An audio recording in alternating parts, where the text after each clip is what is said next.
kayak ngerasa oh aku ada temennya nih gitu, kita kayak satu komunitas lah, jadi berbagi cerita juga apa yang sering kita alami terutama di dunia pekerjaan. Kalau prestasi itu ya you upgrade your skill gitu, dan itu yang akan betul. kita tunjukin di dunia pekerjaan kita gitu sih. Itu tadi kalau misalnya kita bisa berpikir lebih objektif ya di dunia apapun, di dunia pekerjaan, di komunitas gitu kan, harusnya bisa.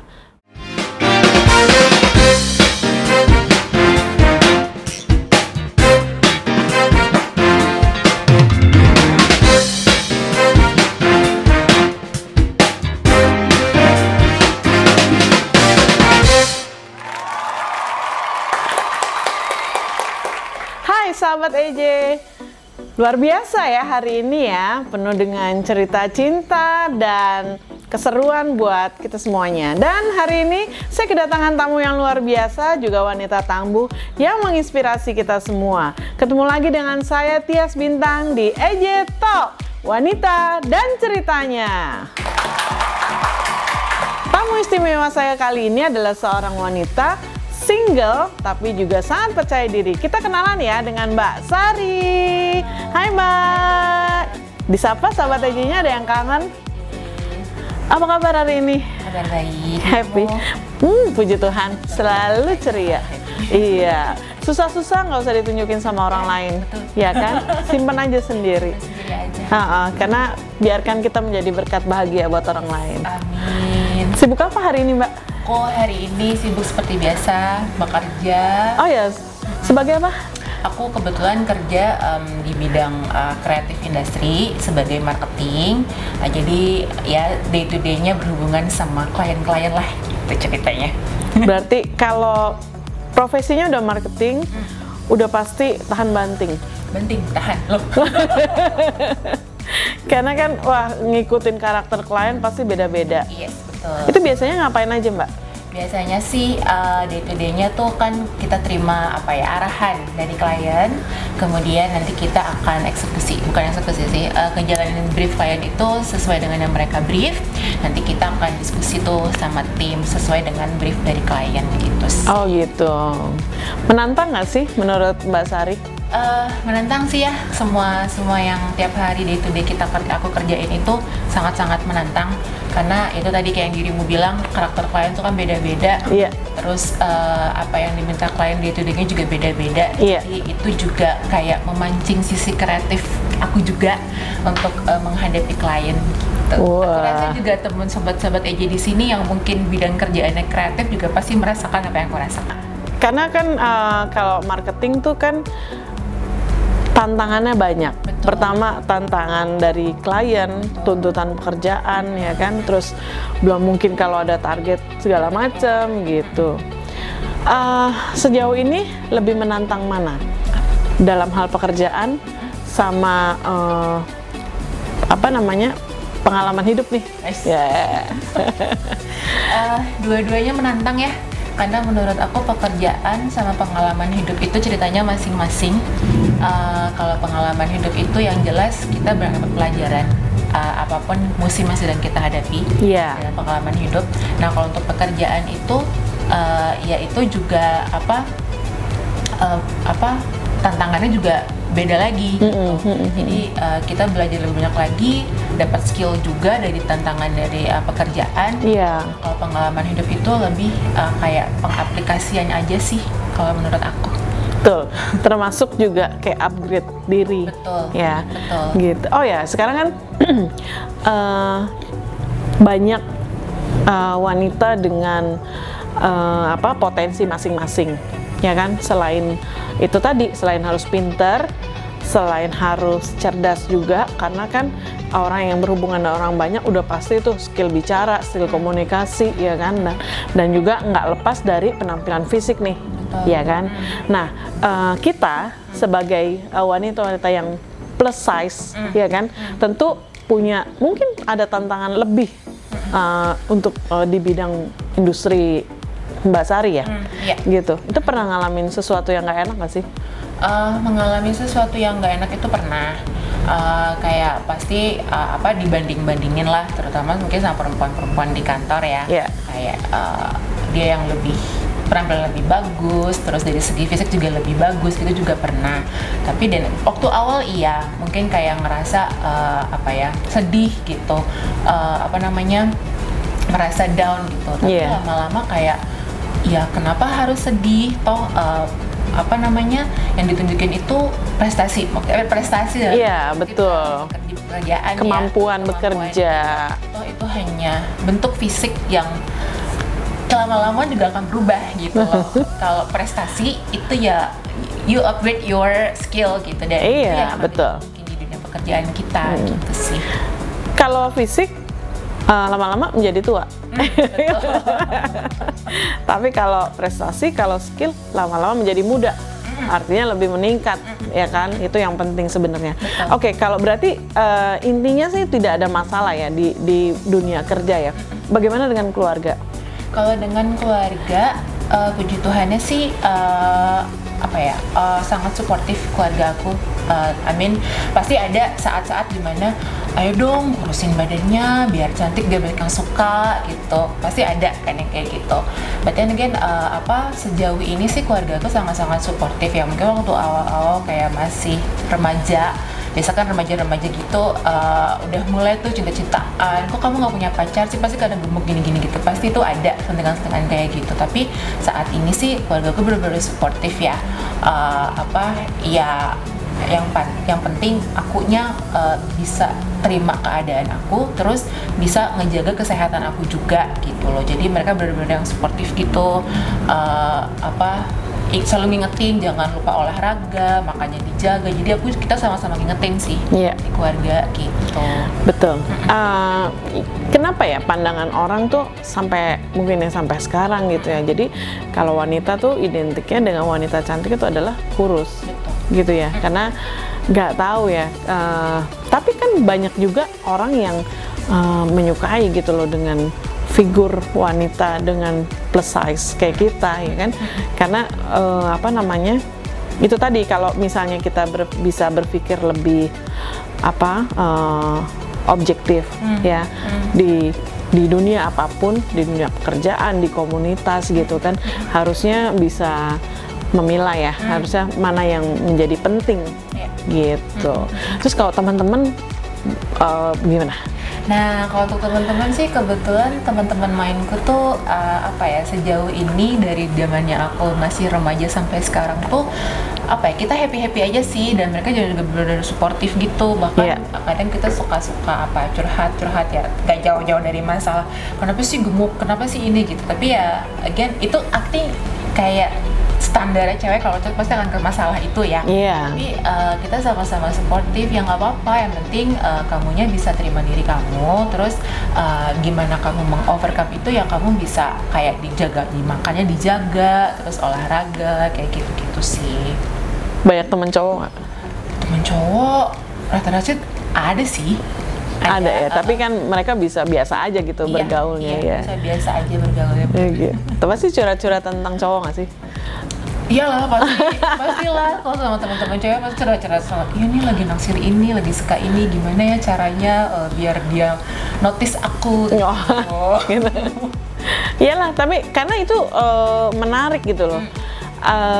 Ya itu ya, kalau misalnya cowok gitu kan pasti nggak dipungkirin, pandangan pertama pasti yang akan dilihat adalah fisik. Betul. Gitu. Tapi kan ya seberapa lama sih itu akan bertahan kalau misalnya kita bisa memberi kenyamanan gitu-gitu kan. Pacaran udah berapa lama? Aduh, kebetulan masih single. Oke, available loh sahabat EJ. Tapi nggak apa-apa, sekarang lebih enjoy ya? Iya. Enjoy menjalani aktivitas sekarang? Iya, to be honest ya, maksudnya untuk dari sekarang ini aku sangat-sangat sejauh ini menikmati masa-masa kesinggalan aku. I mean, mau ngapain aja, nggak ada yang nanyain mana, mau ngapain, sama siapa gitu. Tapi tergantung ya, tergantung karakter laki-lakinya ya. Iya, tapi ada juga yang suka diperlakukan kayak gitu, ada yang emang nggak mau ribet ya kalau punya pasangan ya. Iya. Menariknya di sini adalah Mbak Sari ini adalah seorang single tapi juga seorang apa namanya, pekerja gitu ya. Jadi artinya hidupnya bermanfaat gitu, tidak berada dalam situasi yang murung, maksudnya tidak menyesali diri gitu kan ya Mbak. Dan saya menilai adalah seorang wanita yang optimis sebenarnya ya. Terima kasih. Terus biasanya hobinya ngapain? Nah, aku sangat suka baca, terus suka nonton juga ke bioskop biasanya. Atau kalau lagi masuk ke bioskop ya udah Netflix aja, terus atau kayak sekarang andalannya Netflix ya. Iya. Semenjak pandemi tau gak sih ya? Jadi kayak sama kok yang kayak diputer di Netflix sama di bioskop ya udah Netflix aja gitu. Iya. Hemat. bisa lama nontonnya. Iya. Gitu. Hobinya nonton itu aja, nonton, baca gitu. Baca, masak juga suka. Oh iya. Terus kayak aku tuh suka membuat kayak gelang, kalung gitu-gitu. Oh iya, kerajinan tangan gitu. Wah, menarik banget. Terus apa sih Mbak tantangan dari seorang Sari? Apa ya tantangannya ya? Aku dulu tuh sempat ada perasaan tidak percaya diri sama diri aku gitu. Apalagi waktu masih masa-masa remaja SMP lah, paling tidak percaya diri untuk pada saat masa-masa SMP kayak SMA gitu kan. Kalau itu memang dari kecil, artinya dari SMP SMA sudah? Aku tuh dari brojol. Oh gitu. Brojol udah gede gitu kan. Oke. Nah sampai sekarang begini badannya. Gitu. Jadi sempat nggak pede sih emang dulu waktu masih SMP SMA gitu. Kenapa? Teman-temannya bully ya? Itu salah satunya, sama ngerasa kayak kok gemuk banget ya, kok beda sama temen-temen aku yang cewek ya. Menurutku apalagi pas teman-teman aku yang cewek itu udah pada mengalami yang namanya masa-masa punya pacar. Aduh, gitu, iya benar. Pasti kan kayak gitu-gitu waktu masih SMP SMA tuh udah pada punya pacar, ngerdate kemana kesana kemari, kok aku masih sendirian aja kayak gitu. Cari baju kok susah kayak gitu. Nah itu juga jadi itu loh, jadi apa? Jadi tantangan. Iya gitu. Jadi tantangan gitu, karena nggak banyak ya, atau mungkin kita yang juga belum tahu, nggak banyak tempat-tempat yang menyediakan baju dengan ukuran spesial. Gitu. Kalau nggak salah ada komunitasnya juga ya? Dulu, komunitas plus size ya? Iya, dulu aku sempat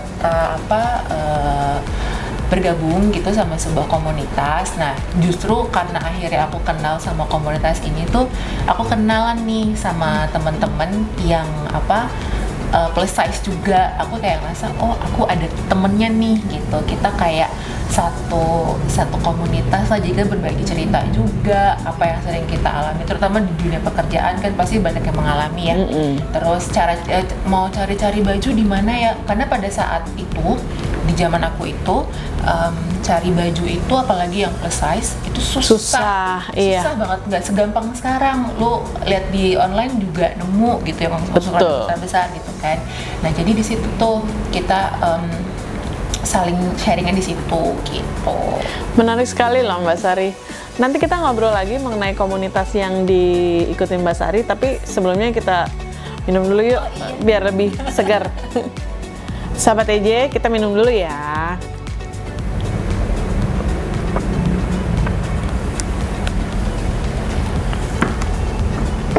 Nah, berbicara mengenai komunitas yang diikuti Mbak Sari kan, ngapain aja sih di situ selain bertukar informasi ya mengenai baju segala macam? Aktivitasnya apa? Kalau untuk aktivitas selain kita kayak ngumpul, hangout bareng, ngobrol, itu suka ada olahraga bareng. Oke. Terus jalan-jalan kayak jalan pagi, berenang kayak gitu-gitu, atau ada event kecil-kecilan, sharing. Kalau nggak salah juga suka ada arisan gitu-gitu deh. Kegiatannya cewek-cewek, bazar juga suka ada. Kayak misalnya kalau kamu punya baju-baju yang masih bagus, terus mau di istilahnya sekarang? Pre-love. Di pre-love, nah itu bisa tuh di situ. Oh gitu.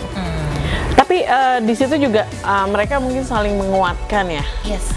Saling memberi semangat. Iya. Bahwa ini bukan suatu halangan untuk kita juga bisa hidup seperti wanita-wanita langsing. lainnya. Justru mungkin banyakan prestasi atau skill atau kemampuannya banyakan kita kali, karena kan kita harus explore lebih dalam ya, gitu.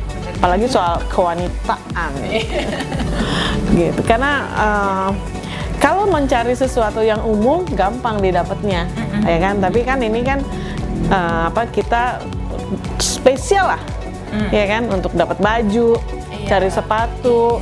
Gitu, belum lagi kalau ketemu orang, mental mesti baja nih kalau diomongin, ya kan. Boleh aku nambahin, kita jadi apa ya, punya sisi kreatif gitu loh, untuk mengeksplor apa yang mungkin sebenarnya kita bisa eksplor, kayak misalnya nih dari segi pakaian gitu. Zaman sekarang kan gampang nih untuk cewek-cewek plus dapat baju. Nah, jadi kita bisa cari tahu tuh, toko ini jual model yang size-nya gede-gede. Terus tapi kira-kira cocok nggak ya di aku? Sekarang tuh sosial media itu kan informasinya banyak banget bisa kalian dapat di situ. Jadi kayak misalnya senangnya model yang gimana bisa dapat dari situ. Terus dari segi make up juga bisa belajar dari sosial media. Maksudnya dunia informasi itu sekarang luas banget. Jadi, yang mau kamu tunjukin bisa kamu cari dari situ gitu. Jadi you don't have to feel ashamed ataupun unconfident, karena kalau kamunya bisa percaya diri pun orang akan ngeliat sendiri gitu. Iya, orang lihatnya santai ya. Betul. Sampai terkesima aku loh. Aduh. Oke, menarik sekali yang disampaikan Mbak Sari, bahwa pokoknya nomor satu tuh harus pede. Ya, apapun yang melekat di badan kita itu hanya tampilan luar. Yang paling penting adalah tampilan dalam nih, arti kata kepercayaan diri, ya kan, kecerdasan itu yang paling penting, sehingga orang bisa menilai lebih dari diri kita juga. Kan kita value-nya tinggi loh. Iya, itu yang harus diingat loh, benar. Iya, benar. Karena wanita itu selalu punya sisi unik, selalu punya sisi cantik dari dirinya. Gitu. Luar biasa. Makasih ya Mbak Sari udah ngobrol-ngobrol di sini. Terima kasih udah memberi semangat dan inspirasi buat sahabat EJ. Sama-sama. Nanti kita ngobrol lagi ya. Oke, menarik sekali. Sahabat EJ, gimana? Sekarang tambah pede kan untuk keluar rumah, untuk ngobrol sama orang lain, untuk berbagi cerita. Yang penting berbagi kebaikan itu jangan sampai ketinggalan, karena kita sebagai wanita nomor satu adalah kita harus memberikan kebaikan buat sesama.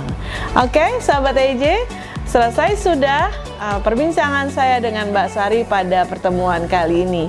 Jangan lupa ya untuk selalu saksikan EJ Talk Wanita dan ceritanya setiap hari Jumat jam 4 sore di YouTube kesayangan Anda, EJ Entertainment Indonesia.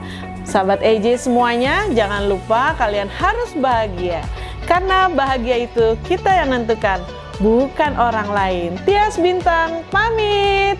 Hold your happiness.